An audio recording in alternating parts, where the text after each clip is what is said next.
Hey guys എന്ത് കഥ അപ്പം ഇന്ന് പുരക്കില്ലേ കുറച്ച് ഗസ്റ്റ് എല്ലാം വരുന്നില്ലേ അതിലേക്ക് വേണ്ടിയിട്ടുള്ള ഐറ്റംസ് എല്ലാം ആക്കുന്നതുണ്ട്. ഇത് നല്ല അടിപൊളി പായസം എല്ലാം നല്ല തിളക്കുന്ന കണ്ടിട്ടേ അങ്ങനെ അതെല്ലാം ഒരു ഭാഗത്താകുന്നുണ്ട്. പിന്നെ ചിക്കൻ കബാബിക്ക് വേണ്ടിയിട്ടുള്ള അതെല്ലാം മസാല എല്ലാം പെരട്ടിട്ട് സെറ്റാക്കിയിട്ട് വെച്ചിന്. പിന്നെ ഇത് നെയ്പ്പത്തലാക്കാൻ വേണ്ടിയിട്ടുള്ള ഉണ്ട്. പിന്നെ എല്ലാം ആക്കാനായിട്ട് പിന്നെ ഇത് സാലഡെല്ലാം നല്ല അടിപൊളിയായിട്ട് ഡിസൈനിലാക്കിയിട്ട് ഫ്രിഡ്ജിൽ വെക്കുന്നുണ്ട്. പിന്നെ ഇത് പത്തലാക്കുന്നുണ്ട്. നല്ല സോഫ്റ്റ് ആയിട്ടുള്ള പത്തൽ ആർക്ക് വേണമെന്നുണ്ടെങ്കിൽ ഓർഡർ എടുക്കുന്ന ഫംഗ്ഷൻക്കല്ലോ ഓർഡർ ആക്കിയാവല്ലേ. അപ്പോൾ ഇതാ കുറച്ച് ഐറ്റംസ് എല്ലാം ഹോട്ടലിൽ നല്ല ഓർഡർ ആക്കിയതിന് പുഡിങ് ഐസ്ക്രീം എല്ലാം വന്നിന്. പിന്നെ നെയ്പ്പത്തലെല്ലാം ആക്കുന്നുണ്ട്. നല്ല സോഫ്റ്റ് ആയിട്ടുള്ള നെയ്പ്പത്തലാവ്.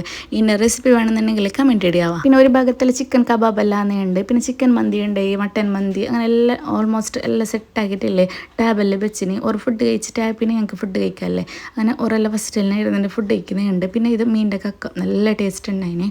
അങ്ങനെ എല്ലാം സെറ്റാക്കിയിട്ട് ഇങ്ങനെ ടേബിളിൽ കാണുമ്പോൾ എന്തോ ഒരു പാങ്ങനല്ലേ അങ്ങനെ ഒരു ഫുഡെല്ലാം കഴിക്കുന്നുണ്ട് ഇരുന്നിട്ട്. പിന്നെ ലാസ്റ്റ് കുറച്ച് ചെറിയൊരു മോം ട്യൂബിൻ്റെ കേക്കെല്ലാം കട്ടാക്കിയിട്ടായിട്ട് ഒരു പോയി. അപ്പോൾ ഇന്നത്തെ വീഡിയോ ഇത്രയും നല്ല ഇഷ്ടപ്പെട്ട ഫോളോ ആക്കാൻ മറക്കണ്ട. Okay bye.